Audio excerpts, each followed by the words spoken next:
এ কোরআনের মধ্যে আল্লাহ পাক বলেছেন শয়তানের ক্ষমতা নাই কোরআনের উপর থেকে এর মধ্যে প্রবেশ করে, নিচের থেকে, ডানের থেকে, বামের থেকে, কোন দিক থেকে কোরআনের ভিতরে প্রবেশ করে এটাকে উল্টা পাল্টা করার ক্ষমতা পৃথিবীর কারো নাই।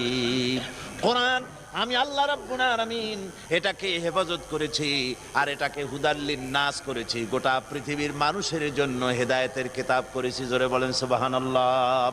গোটা বিশ্ববাসীর জন্য এটা হেদায়েতের কিতাব। এতে রয়েছে বিজ্ঞান সংক্রান্ত আলোচনা। কোরআন কিন্তু কোনো বিজ্ঞানের বই না, আবার বিজ্ঞান ছাড়াও না। কোরআন আসলে কি? এর মধ্যে সব আছে। কি আছে বলুন? সব আছে এর মধ্যে।